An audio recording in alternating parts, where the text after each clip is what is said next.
Beneath the restless grey of the North Sea lies a secret the world forgot. A vanished land once filled with rivers, forests, and firelight.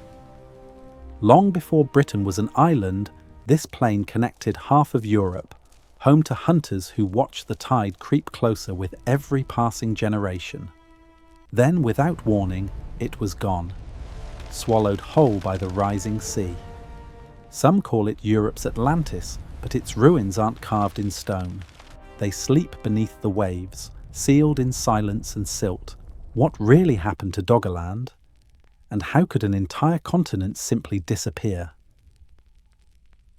The story begins not in myth, but in salt. In the spring of 1931, the North Sea was cold, iron grey and restless. Waves rolled over a shallow rise called Doggerbank, a place where fishermen had worked for generations, unaware that they were sailing above the ruins of a vanished world. That morning, the trawler Kalinda dragged its heavy nets through the depths, expecting cod, herring, maybe a few crabs. What they pulled up instead would rewrite the history of Europe. Mixed among the fish were dense chunks of dark peat, spongy and aromatic, the unmistakable smell of ancient earth, not sea mud. And tangled within that peat was something more extraordinary, a barbed spear point carved from antler, finely polished and clearly shaped by human hands. Its edges were still sharp, its craftsmanship deliberate, not the randomness of driftwood or coral, but the signature of a mind. At first the crew thought little of it. Fishermen often pulled strange things from the North Sea. Tree trunks, bones, sometimes fossil shells from long-dead creatures.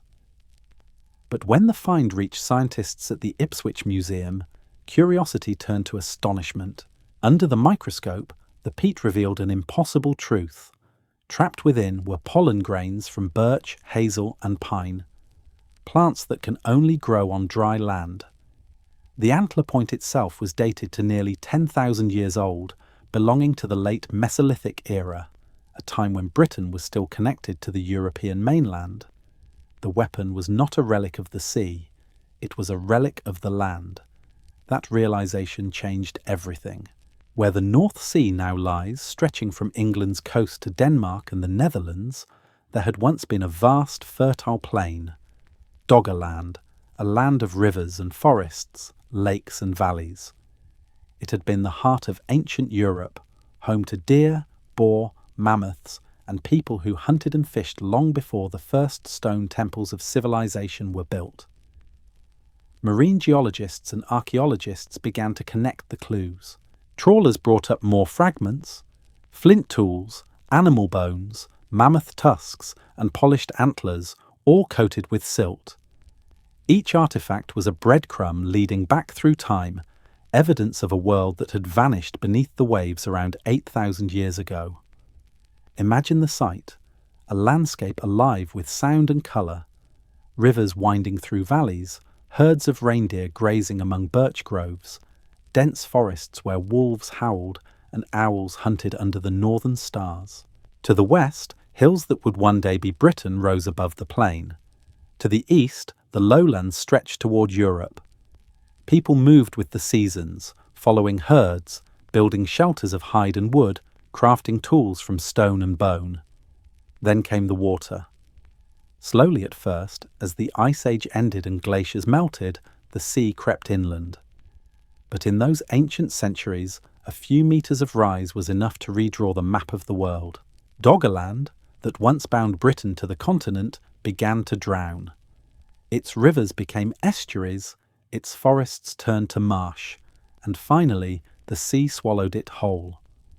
Today, that world lies buried beneath dozens of meters of sand and clay, preserved like a photograph trapped in sediment. And unlike mythic Atlantis, Doggerland left no temples, no cities of gold, only evidence quietly waiting in the darkness. That absence makes it more haunting still. The story of Doggerland begins with that single spear point from the Kalinda, a message from the Stone Age, lifted accidentally from the deep, the first whisper of a continent erased from memory. For scientists, this discovery opened a door. If a lost land could be proven real once, how many others might sleep beneath our modern seas? And for all of us, it raised a deeper question. How much of our own story has already been washed away? As the sea rolled back over the trawler's wake, one question lingered above the wind and waves. If the ocean could hide an entire country, what else might it be hiding still, just beneath the surface? The ocean forgets quickly, but the seabed remembers everything. For decades, Doggerland was little more than a rumour of geology, a whisper between waves, a suggestion that the floor of the North Sea might once have been dry land. There were hints, fragments, and fishermen's tales, but no map, no form. Only imagination. That began to change in the 1970s, when oil companies searching for petroleum beneath the North Sea sent out ships equipped with sonar arrays and seismic sensors, machines that could see with sound. Their purpose was practical, to find energy beneath the seabed. What they discovered instead was a lost landscape. Every sonar pulse fired downward into the mud struck a layer of sediment and echoed back, creating a signal, a faint reflection of the Earth's buried architecture. When those signals were processed by early computers, patterns began to emerge. The seabed was not smooth and lifeless as once thought. It was carved, sculpted, like the surface of a forgotten continent. Scientists saw deep channels winding like ancient rivers, sand ridges rising like fossilized hills, and flat plateaus that once might have been valleys or plains.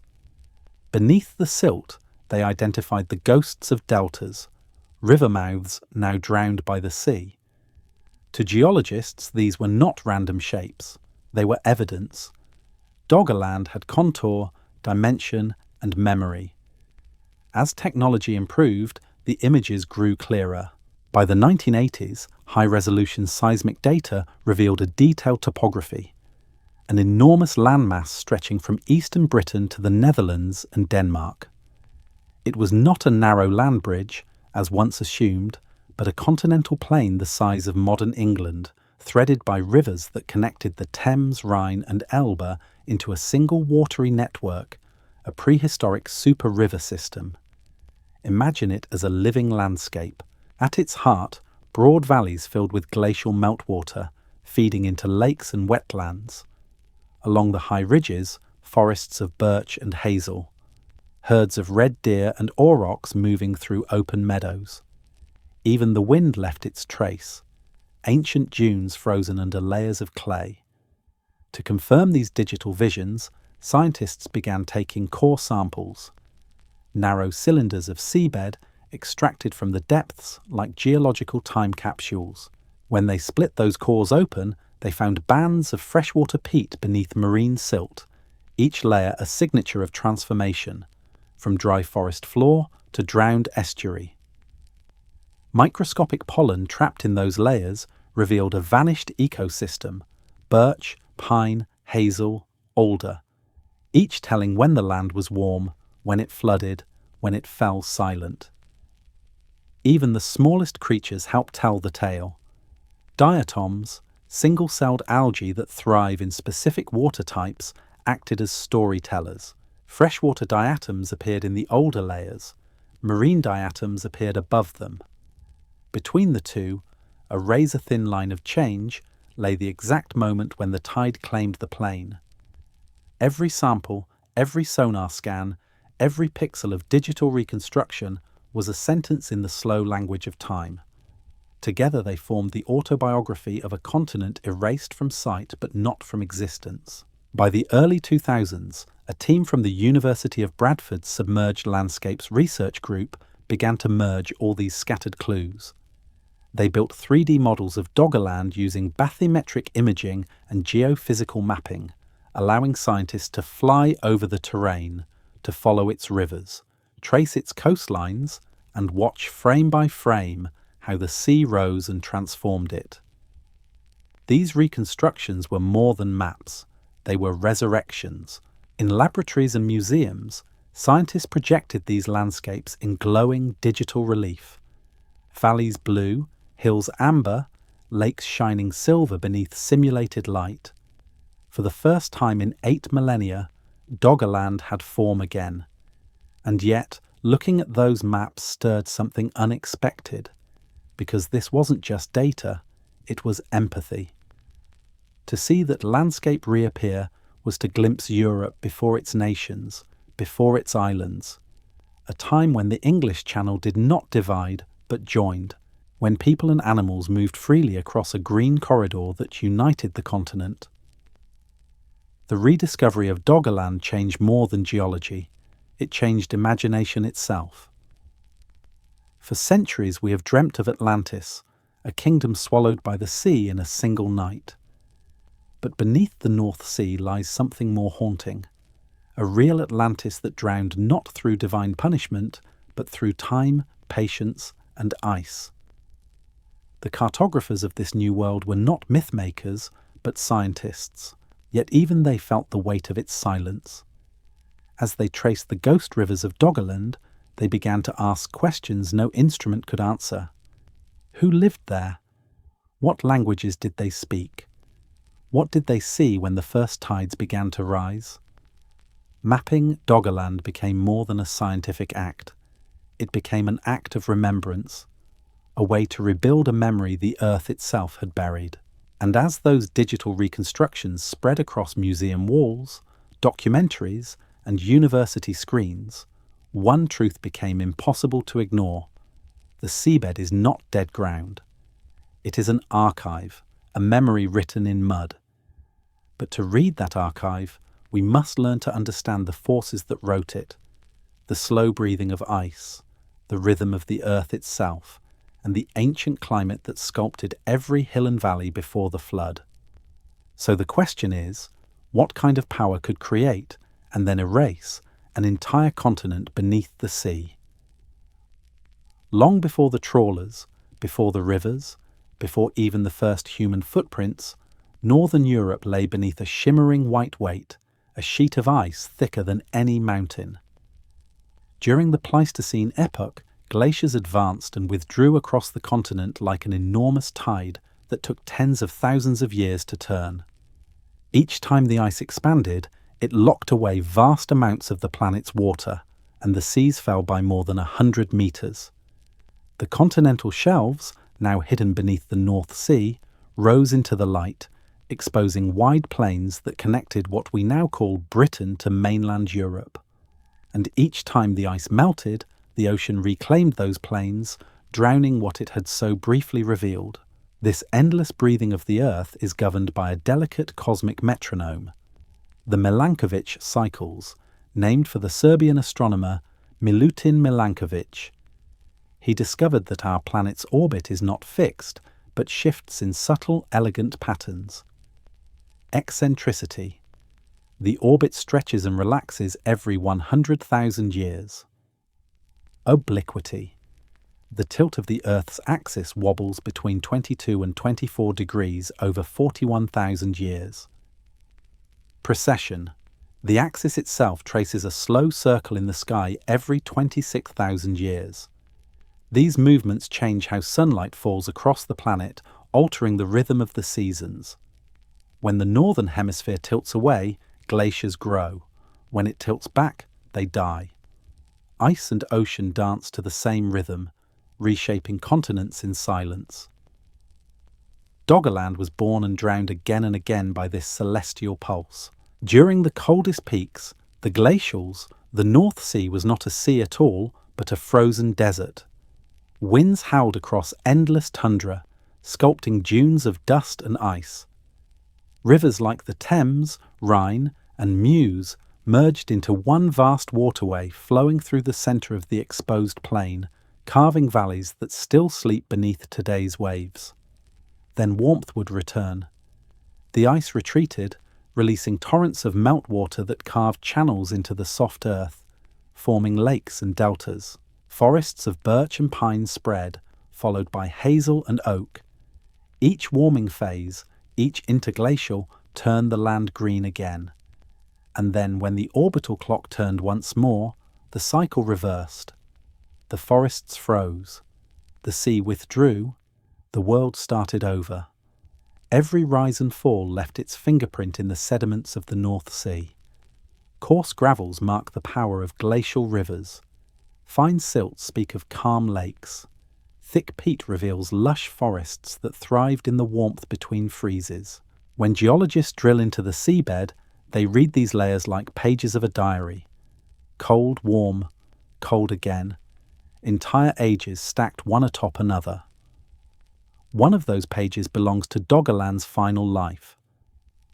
Around 20,000 years ago, at the height of the last ice age, Britain and northern Europe were one frozen landmass stretching to Siberia.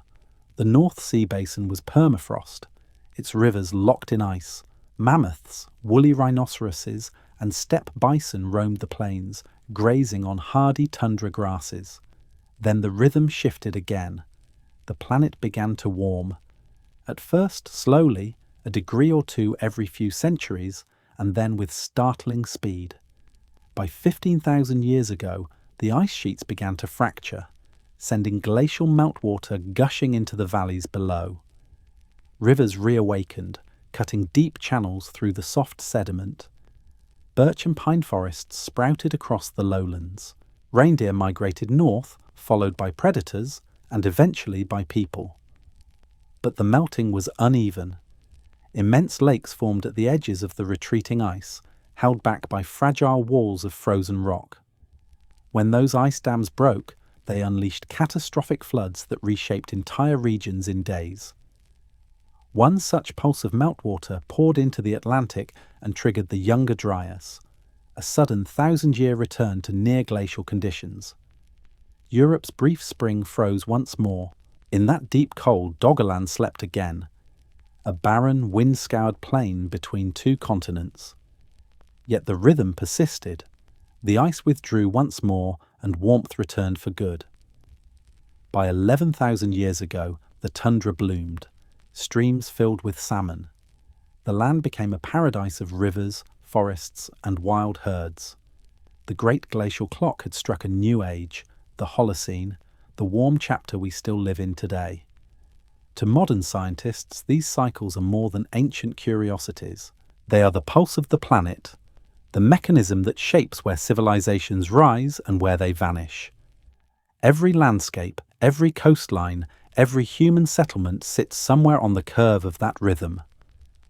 Doggerland's disappearance, then, was not a sudden catastrophe, but a natural verse in the long poem of Earth's breathing, one stanza among countless others. Its drowning was not an ending, but a transformation. Yet something remarkable happened in that final interglacial warmth. The land for the first time did not remain empty. Life, human life, crossed it. Hunters, wanderers, families who would leave behind tools, fires and footprints etched into the soft clay of the reborn plain. And as the planet exhaled, the stage was set for the first human chapter of this forgotten world. So if the rhythm of ice created the land, then who were the first to walk upon it? Let's follow their trail, the footprints still sleeping beneath the mud. Long before Britain became an island, before there were borders, nations, or even names, people were already walking across the plains that would one day lie beneath the North Sea. The story of Doggerland is not only geological, it is human. In the winter of 2013, a violent storm tore open part of the Norfolk coast in eastern England, revealing something extraordinary. Beneath layers of clay and sand at a place called Happisburgh, researchers found a stretch of ancient estuary mud, and within it a trail of footprints. Small ovals pressed side by side, hardened by time. There were over 40 impressions, some large, some tiny, some overlapping, as if a family had crossed the tidal flat together and vanished mid-step. When scientists dated the sediments, the results stunned them. The prints were over 800,000 years old, the oldest human footprints ever discovered outside Africa. They belonged not to Homo sapiens, but to our distant ancestors, likely Homo antecessor or Homo heidelbergensis, early hominins who wandered northern Europe when mammoths still roamed the tundra. These were not passive drifters. They were explorers, following rivers and herds through the chill wind, carrying stone tools and the warmth of fire in their hands. They crossed the plains that would later be called Doggerland, unaware that their fleeting steps would outlast entire civilizations. Those footprints, now lost again to the tide, became a window into deep time. Scientists photographed and 3D scanned them before the waves returned, preserving every depression, every contour of toes and heels. One print belonged to a child, perhaps 3 feet tall, another to an adult male striding ahead. The spacing suggested a group walking deliberately across the shoreline, not random wanderers, but a family moving with purpose. Happisburgh changed everything. It pushed back the timeline of human presence in Britain by nearly 500,000 years and proved that our ancestors endured far harsher climates than once believed. These were Ice Age survivors, people capable of thriving in freezing landscapes, hunting large animals, and navigating complex environments long before modern humans emerged. Across northern Europe, other clues began to surface. In Pakerfield, just down the coast, stone flakes dating to nearly 700,000 years ago were found embedded in ancient river gravels. In Boxgrove, Sussex, archaeologists uncovered butchered animal bones and a perfectly preserved shin bone from Homo heidelbergensis, showing powerful muscle attachments, a long-distance walker on open plains. And across the English Channel, in northern France and the Low Countries, identical hand axes and scrapers appeared in the same geological layers. The pattern was undeniable. These early humans were not living beside the lost land. They were living on it. Doggerland was their highway, their hunting ground, their home. During cold phases, glaciers pushed them south into warmer valleys. But when the ice retreated, they returned north, following herds of mammoth, bison, and reindeer across the exposed plains. Rivers like the Thames, Rhine, and Meuse, today separated by hundreds of kilometres of sea, were once connected in a single vast drainage system. Where these rivers met, life flourished. As climates warmed, the landscape shifted from tundra to boreal forest. Birch, pine, and hazel spread across the lowlands, and humans adapted again, crafting smaller, sharper tools, building shelters from branches and hides, learning to fish and trap. Somewhere along this long rhythm, a new species appeared, the Neanderthals. They were not the brutish figures of old caricatures, but intelligent, resilient beings. They hunted in coordinated groups, used fire to harden wooden spears, and likely spoke in complex sounds. They buried their dead and decorated tools with pigments and carvings.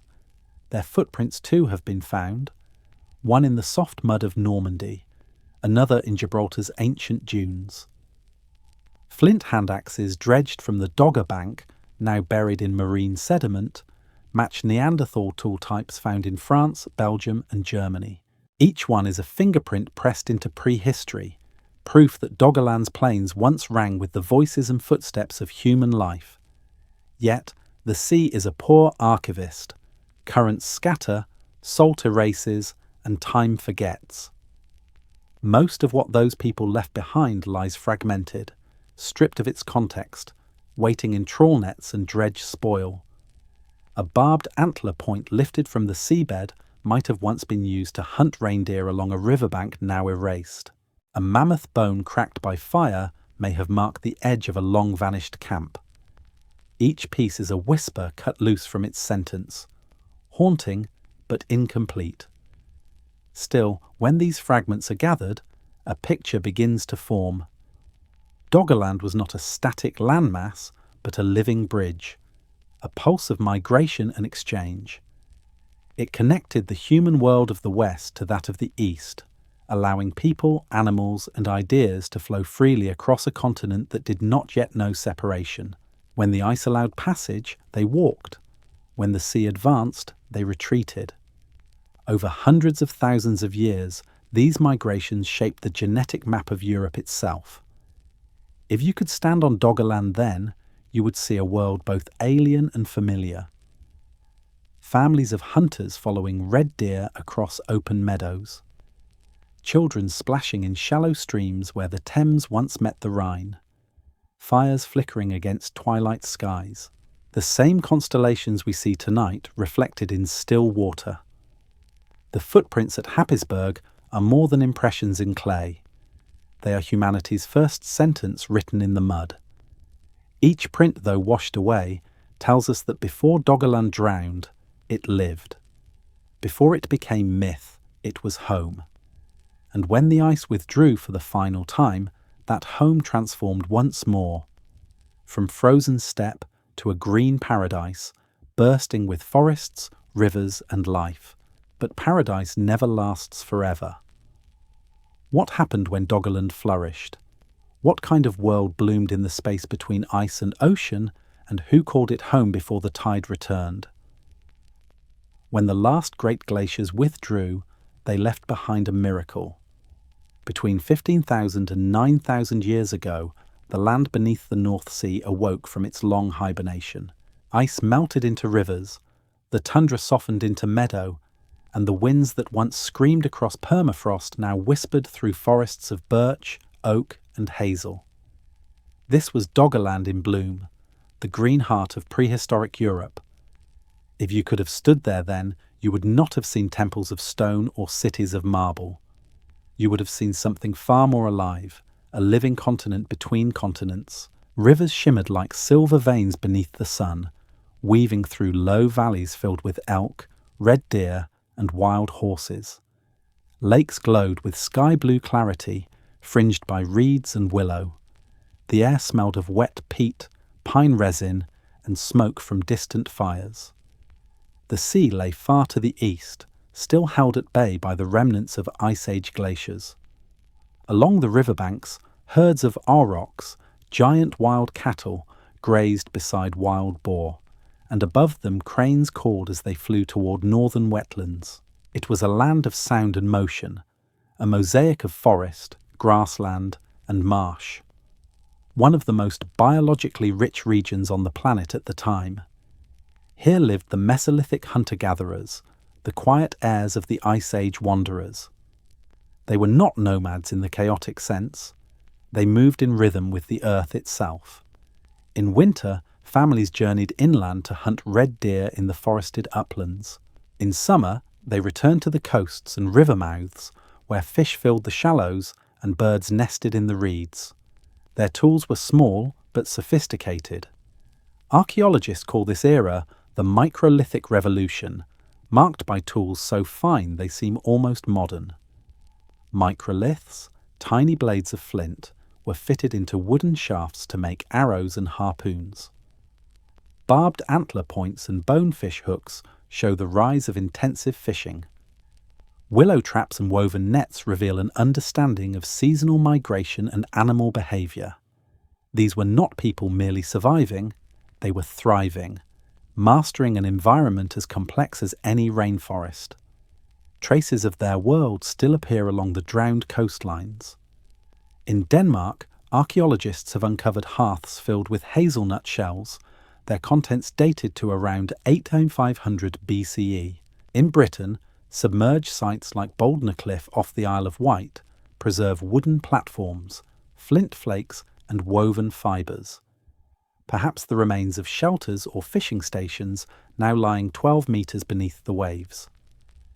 In the Netherlands, mud layers contain carved bone pendants and red ochre beads, objects of art and ritual that hint at symbolic life. These discoveries link Doggerland to the Maglemosian culture, a Mesolithic people spread across northern Europe between 9000 and 6000 BCE. They built dugout canoes from hollowed oak trunks, navigated rivers with paddles carved from ash wood, and may have used animal skins as sails or covers. Their settlements were often seasonal, semi-sedentary camps along lakes and estuaries where they hunted in winter and fished in summer.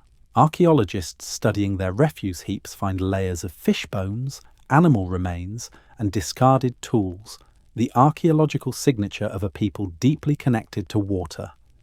Doggerland at that time must have mirrored this way of life. Its rivers, the ancient Thames, Rhine, and Elbe, braided together in a massive delta that poured into the Atlantic. The floodplains would have been lush with edible plants, mussels, and migratory birds.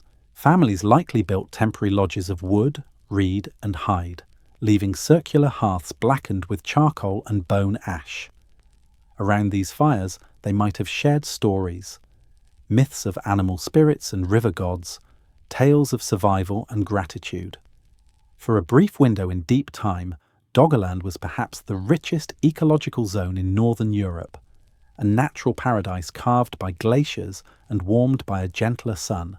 Mammoths and woolly rhinoceroses had vanished, but their absence opened new niches for red deer, elk, and wild boar.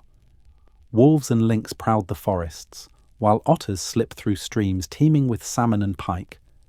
The wetlands thundered with the calls of geese, cranes, and swans. It was an entire world breathing freely for the first time in millennia. But paradise never stands still. The same warmth that brought life also carried change. Climate models show that during this period, temperatures rose rapidly, by nearly 5 degrees in just a few centuries. Summers grew wetter, winters shorter. As the vast Laurentide and Fennoscandian ice sheets melted, their water poured into the world's oceans. Each year, the shoreline crept inward, invisible to the eye, but relentless in its progress. At first, the people of Doggerland must have thought it seasonal. A high spring tide, a wet year, nothing more. But over generations, rivers grew wider, marshes deepened, and familiar hunting grounds disappeared underwater. Salt began to creep into freshwater lakes. Perhaps elders spoke of places now gone, warning children not to wander too far east. Still, life went on. The Mesolithic people adapted, moving camps higher, fishing new channels, turning wetlands into their allies. They were witnesses to a transformation they could not yet comprehend, the slow birth of the North Sea. If they could speak to us now, they might not call their world lost at all. To them, it was alive, generous, eternal, a land so abundant that its disappearance was unthinkable. Yet, unthinkable things were already happening. The green heart of Europe was beating faster, its rhythm quickening under the warmth of the Holocene sun. Each pulse drew the ocean a little closer. And soon the quiet paradise would begin to drown. But how does a continent die, not in a day, but in centuries of silence? What did the first rising tide look like to those who watched their forests sink? The sea does not rush. It waits. It rises grain by grain, tide by tide, century by century, so slowly that no one notices until the past has already been erased. Around 9000 BCE, Doggerland was still alive, a sprawling landscape of forests, meadows and marshes stretching between Britain and mainland Europe. The air was mild, the rivers full of salmon, and the forests teemed with deer, aurochs and boar. Families built shelters along the lakes and estuaries, fished with bone-tipped harpoons, and watched the seasons turn in harmony with the land. But change was stirring far beyond their horizon, change vast enough to redraw the world. To the north, the Fennoscandian ice sheet, once taller than the Alps, was collapsing. Mountains of ancient ice were melting into torrents, feeding rivers that poured into the Atlantic. Every drop of that meltwater pushed the ocean a little higher. What had begun as a trickle became a flood that would last for centuries. At first, the transformation must have seemed benign. Rivers widened and lakes grew deeper. Marshes spread where forests once stood. A familiar trail between two villages might have become too wet to cross. One generation could fish from the same bank their grandchildren would later cross by canoe. The rhythm of life continued. Only the scenery changed. Archaeologists call this process marine transgression, the slow invasion of the sea over land. In Doggerland, it began like a whisper and ended like thunder. Each century, the shoreline crept inland, swallowing another few kilometres of forest and meadow. The great river valleys that once carried the Rhine, Thames, and Elbe filled with brackish water, becoming long tidal estuaries. Tree roots drowned in silence, leaving behind layers of black peat beneath marine clay. And yet, life did not vanish overnight. Humanity adapted. They built new kinds of tools, smaller microliths, and bone harpoons for fishing in deeper water. They learned to hunt waterfowl and gather shellfish along the new tidal flats. In their settlements, from Howick in Northumberland to Starcar in Yorkshire, archaeologists find evidence of this quiet resilience. Hearths lined with clay, animal bones cracked for marrow, and traces of woven fibres that may have been nets. These were not the helpless victims of nature. They were witnesses and survivors of a slow apocalypse. But the sea's patience was relentless. Between 8,500 and 7,000 BCE, global sea levels rose nearly 20 metres. That rise was not steady. It came in pulses. Rapid surges triggered by catastrophic meltwater floods from North America's Laurentide ice sheet. These floods sent billions of tons of freshwater into the Atlantic, accelerating the swelling of the seas. As the tide advanced, Doggerland began to fragment. The once vast plain fractured into a patchwork of islands and lagoons, cut apart by rivers that had become estuaries. Dogger Island, likely the largest remnant, may have stood as a green sanctuary amid the encroaching waters, a final refuge for the last families of the North Sea plain. Imagine a world dissolving beneath your feet. A familiar grove of hazel trees becomes a lagoon. The stone circle marking a family's campsite lies half submerged in reeds. Each spring, the shoreline moves farther inland, erasing trails known for generations. Perhaps the elders told stories of spirits devouring the land, or perhaps they simply accepted it, marking the water's advance with stones and prayer. Geological records show that this drowning was uneven. In some regions, the crust rose slightly as the immense weight of ice melted, a process known as isostatic rebound. In others, the land sank under the shifting balance of the Earth's mantle. Doggerland was caught between these opposing forces, lifted in some places, dragged under in others. The planet itself was breathing unevenly, sculpting the landscape like a slow-moving tide of stone. By 7000 BCE, the transformation was nearly complete. The final link between Britain and the European mainland, a low-lying corridor through the southern North Sea, was giving way.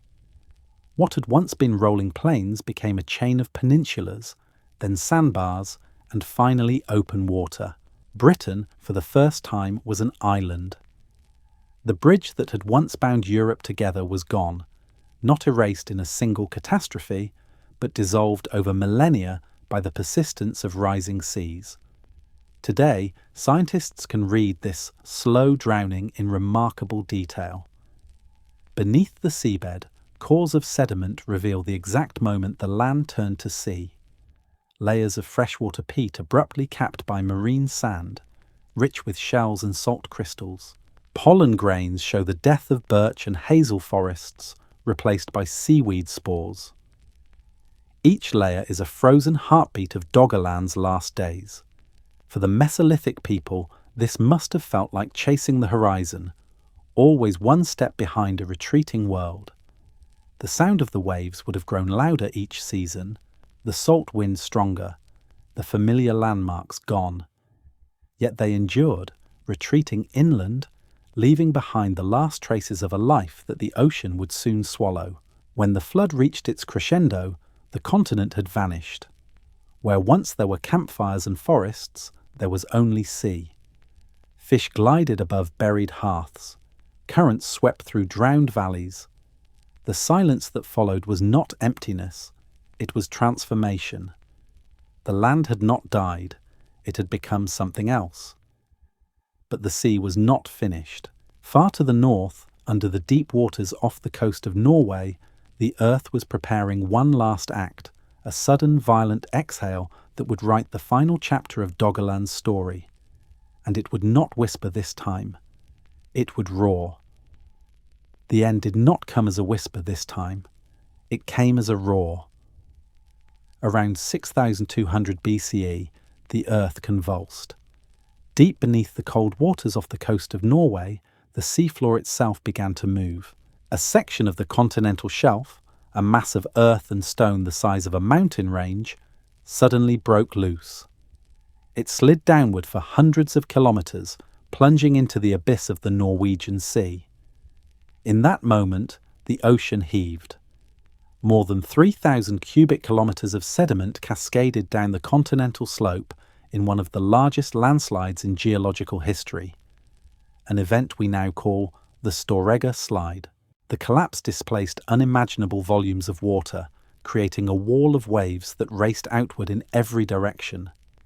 It was a tsunami, not a single surge, but a series of titanic ripples born from the Earth's own shifting bones.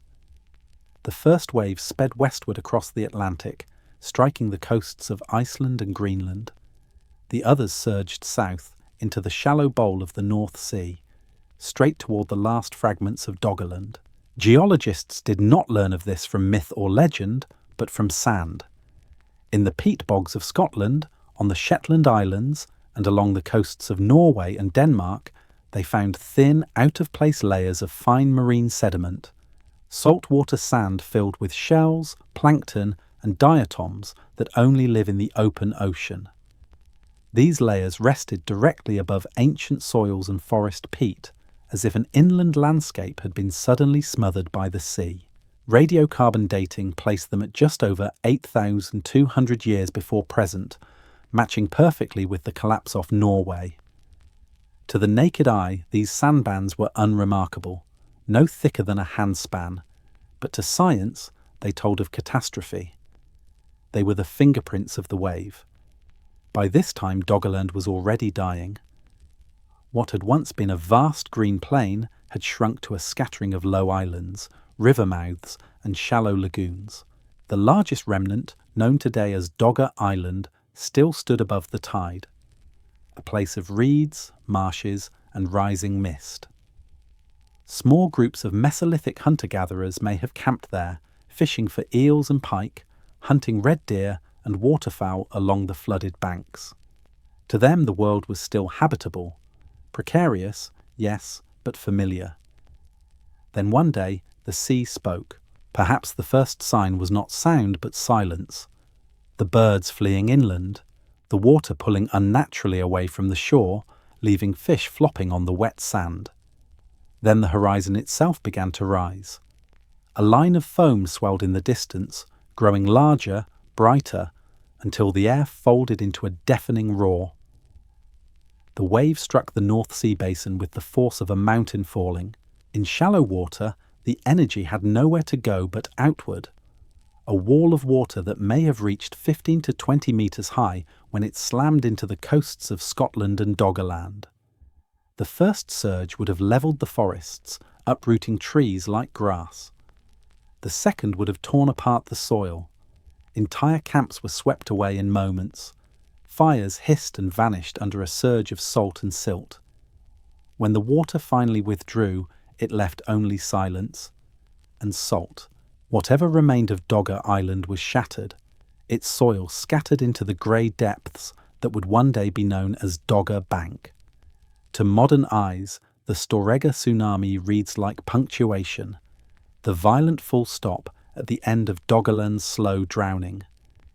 But for those who lived through it, if any did, it must have felt like the world itself had broken.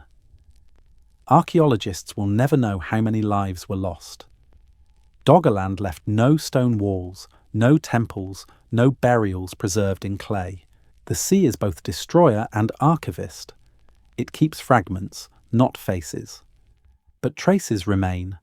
Flint tools dredged up by trawlers, barbed antler harpoons pulled from the mud, and that thin bright layer of sand, the tsunami's unmistakable signature, spread like a watermark across northern Europe. In this single event, geology met mythology.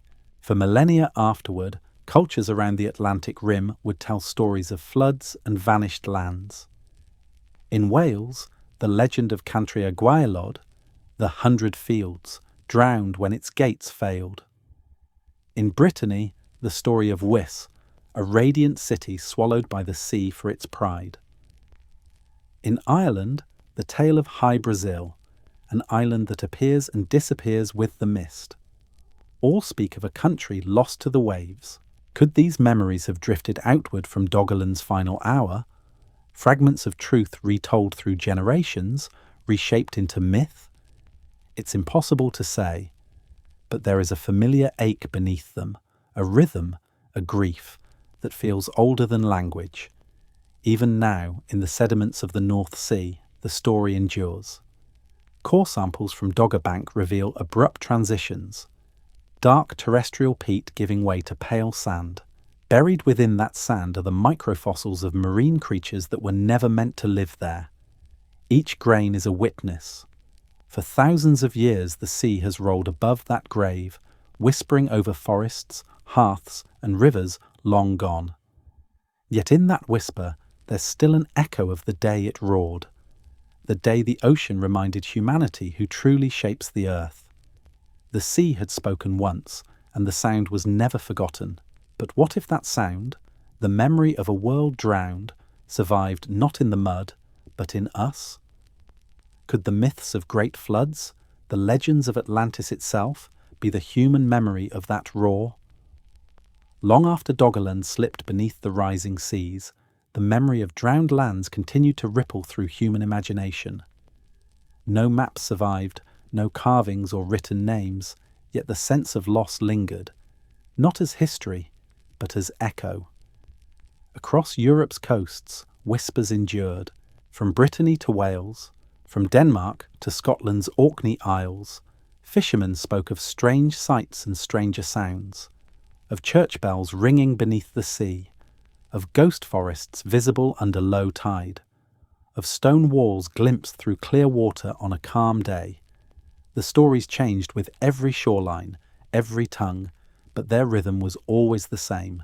A land once lived, a sea now silent. In Wales they called it Cantrea Gwaelod, the 100 Fields, a fertile kingdom ruled by King Gwydno, whose keeper of the sea gates fell asleep, letting the tides rush in to drown the land. The legend tells of bells still tolling below the waves, echoing in warning. In Brittany, the same motif takes a new name, Wise, the jewelled city of gold and glass, swallowed for its pride and sin. And off the Irish coast, sailors still speak of High Brazil, an island that glows at dawn, appears once every 7 years, and vanishes before any ship can reach it. Every culture along the Atlantic seems to remember something, some memory of a coastline that was not always where it is now, some tale of a world erased. These myths are not mere stories of moral decay. Perhaps they are memories disguised as fables. When you strip away the kings and curses, what remains is a truth humanity cannot forget. The ocean rises. When Plato wrote of Atlantis in his dialogues Timaeus and Critias, around 360 BCE, he placed it beyond the Pillars of Heracles, beyond the Strait of Gibraltar, and described a rich island civilization that vanished in a single day and night of misfortune. Scholars still debate what he meant. Was Atlantis an allegory of political hubris? Or did his words preserve, however faintly, an echo of a real prehistoric flood remembered through generations of oral storytelling? Perhaps the truth is simpler and more profound. The story's power does not come from its accuracy, but from its resonance. It speaks to something ancient inside us, the awareness that the earth moves, that land can die, that memory must become story to survive. Because in the end, humanity remembers water. Between 12,000 and 6,000 BCE, as the last ice age ended, global sea levels rose by more than 120 metres. The map of the world redrew itself. Entire continents shrank. Coastal plains became estuaries, rivers turned to straits, land bridges became seas. The process was not uniform, but everywhere the result was the same. Land disappeared. Archaeologists can name many of these drowned worlds. The Sunda Shelf, now the islands of Indonesia, once a continuous rainforest connecting Asia and Australia. The Bering Land Bridge, where mammoth hunters crossed between Siberia and Alaska. The Persian Gulf Basin, now a sea, once a fertile cradle of rivers and human settlement. And Doggerland, Europe's lost heart, the bridge that once united Britain to the continent. All these lands vanished within the same epoch, during the Holocene sea level rise, and all likely gave birth to legends of floods, gods, and punishment. What we call myth may be the emotional record of climate change. For early humans, the ocean's advance was not measured in centimetres or millennia. It was measured in memory. A father might tell his son, "The forest once reached that ridge." His grandson might point to the same spot and say, "The sea took it." By the fourth generation, it became story. The gods drowned that valley. And after 1,000 years, myth. Science calls it melting ice and shifting coastlines. Myth calls it retribution and rebirth.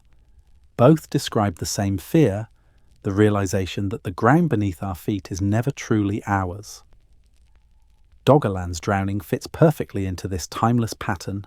Its geography mirrors Plato's vision, a vast plain ringed by hills, with rivers converging into a central delta, a world between worlds, rich and fertile, destroyed by water. But where Plato imagined palaces and temples, Doggerland had hazel groves, mammoth bones, and river villages. A real Atlantis, not made of marble, but of mud and memory. To study these parallels is not to prove Atlantis, but to understand why we invented it, and why we keep returning to it. Flood myths exist on every continent.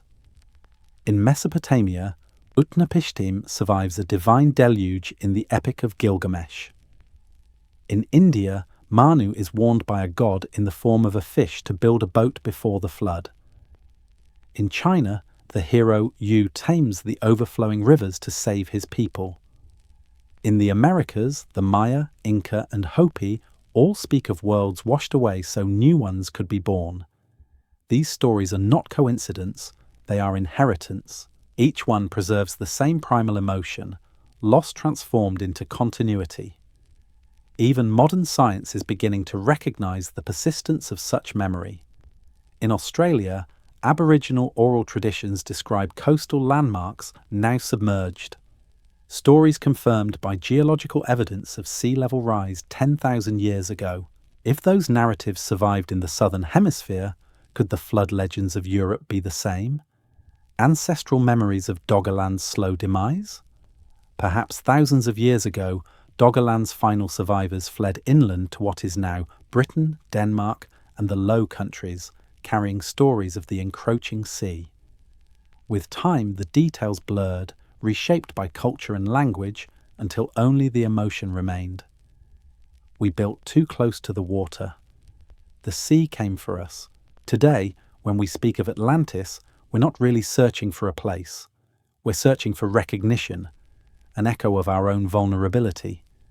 The legend comforts us by giving chaos a name. It turns catastrophe into story, loss into meaning, and perhaps that's why it never fades. Because somewhere beneath the North Sea, a land really did vanish. It needed no wrathful gods or human arrogance to explain its fall. The earth itself was enough. And yet the story of Doggerland did not end with myth. For while the sea buried it, modern science has begun to raise it again. Not in soil, but in data, sound, and DNA. Today, sonar pulses trace its riverbeds, sediment cores reveal its forests, and genetic studies whisper of its people. The ocean may have forgotten, but the mud remembers.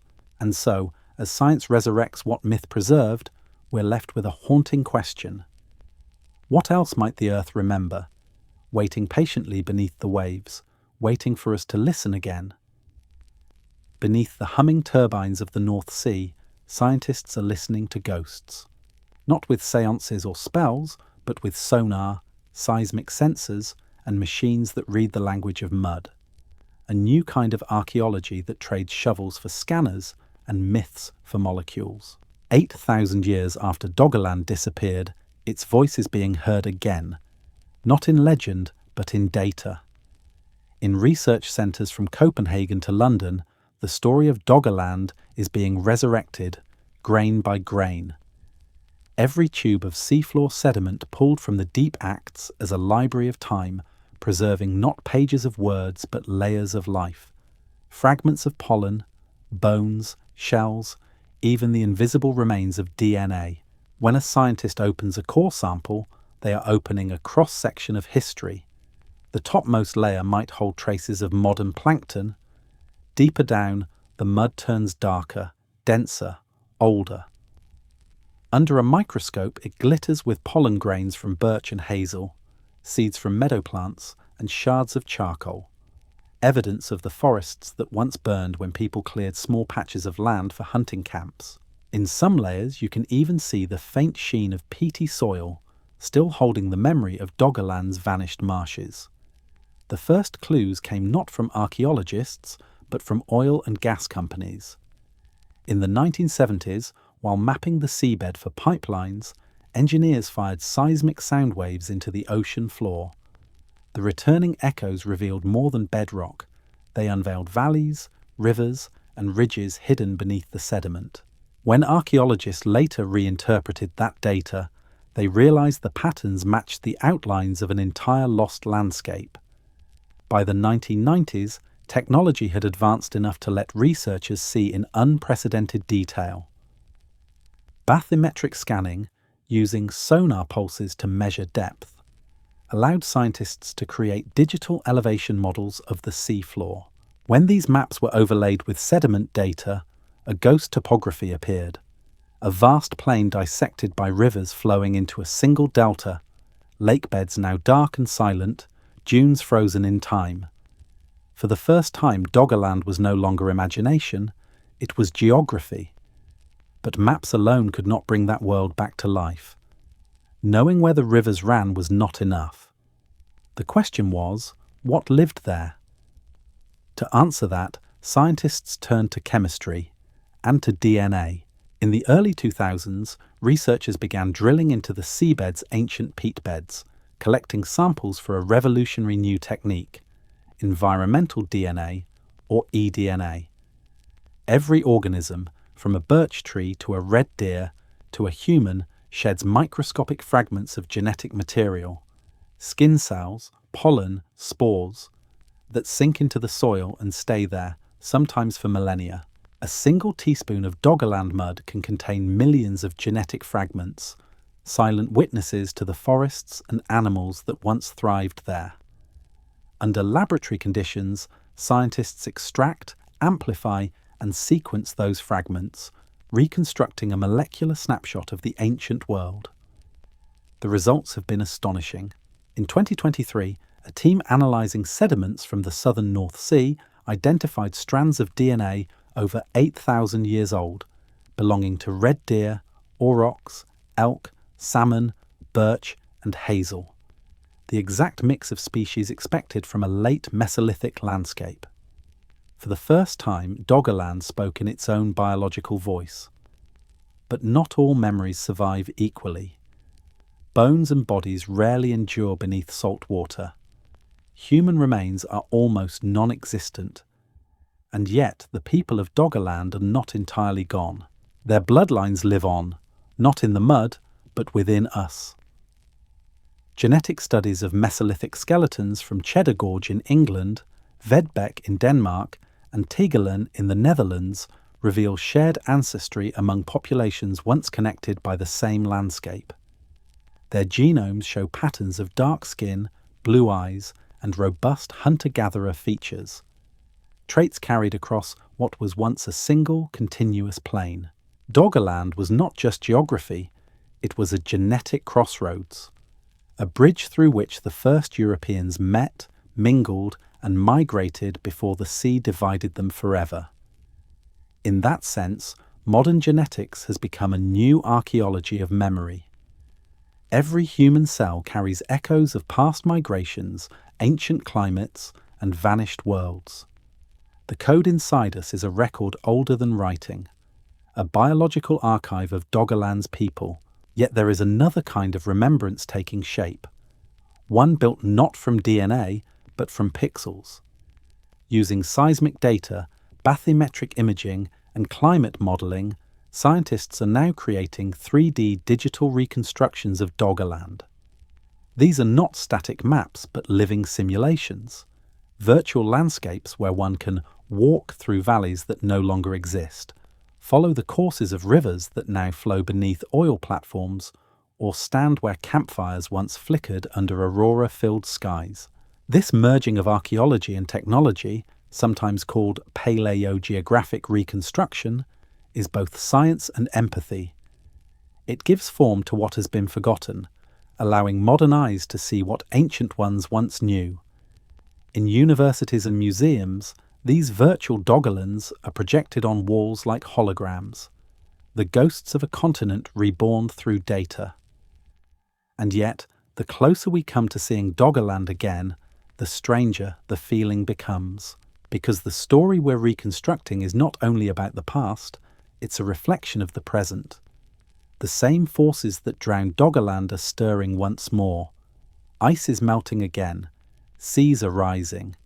Entire coastlines, from Jakarta to Venice, from Miami to the Mekong Delta, now echo that same slow encroachment of water.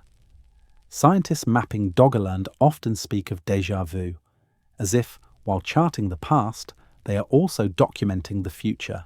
The sonar hums, the cores come up slick with silt, and the computers light up with ancient river lines. It feels familiar because, in a way, it is happening again. In the quiet hum of sonar and sequencers, a truth emerges, one both haunting and hopeful. The sea forgets quickly, but the earth remembers everything, and so the question lingers. If Doggerland could vanish, thrive, and speak again after 8,000 years, what might our own drowned worlds one day whisper back to those who come after us? Beneath the endless churn of the North Sea, turbines now turn where trees once stood. Their blades sweep through the air like slow, deliberate hands, drawing power from the same wind that once rippled through Doggerland's grasslands. They are monuments of a new age, and they stand on the bones of another. This is Dogger Bank, one of the largest offshore wind farms on Earth. Beneath its anchors lie the rivers and forests of a world that vanished 8,000 years ago. Each turbine pile driven into the seabed pierces layers of peat, pollen and memory, the strata of a lost continent reborn as infrastructure. Progress built upon absence. Scientists working on these projects pause before each construction, taking samples, scanning the seabed for traces of what came before. They find flint tools, bones and charcoal, pieces of the Mesolithic life that once filled this place with smoke and laughter. The sea erased their homes but preserved their echoes. There is something poetic and unsettling about this cycle. We, the children of the flood, are now harnessing the winds of that same sea to power a civilization threatened by another rising tide. In the age of climate change, Doggerland is no longer just a story of the past. It is a mirror. Over the next century, sea levels are expected to rise by as much as a metre or more. Cities like Jakarta, Dhaka, and Miami already flood with the high tide. Island nations prepare for relocation. Deltas in Vietnam, Egypt, and Bangladesh are slowly disappearing under saltwater intrusion. The same slow, silent transformation that once drowned Doggerland has begun again. Only this time, we are the witnesses. Perhaps that is why Doggerland haunts us. Not because it was mythical, but because it was ordinary. It was home. It was people who woke to the same sunrise, hunted, built, and believed their land would last forever. Until it didn't. The difference now is that we can measure the tide. We can see the satellites record the melt of Greenland's ice sheet, the expansion of oceans by heat, the slow unravelling of coastlines. But data does not still the fear. It only refines it. Doggerland vanished without a name. Will our own cities do the same, remembered only by the materials they leave beneath the mud? To think of Doggerland is to think of impermanence. Every coastline is temporary. Every map is a pause between tides. Even continents drift, the crust pulling apart millimetre by millimetre. In that sense, nothing is truly lost, only rearranged. Doggerland's forests became seafloor, its rivers became currents, its people became us, and so the circle closes. The same forces that erased that ancient plain now power our world: wind, water, and time. We build turbines where they fished. We study their sediments to understand our future. The land beneath the waves is no longer silent. It is teaching us how to listen. Maybe that is what Europe's forgotten Atlantis has become. Not a warning of pride or punishment, but a lesson in continuity. Civilizations rise, fall, and rise again in different forms. Memory is not only written in stone or myth, but in the persistence of curiosity, in our refusal to let the sea have the final word. So tonight, as the North Sea wind hums through towers of steel and shadow, imagine the land beneath, rivers frozen in silt, hearths long extinguished, footprints dissolved to dust. The sea is still rising, but so are we. Where are you listening from tonight, and at what time?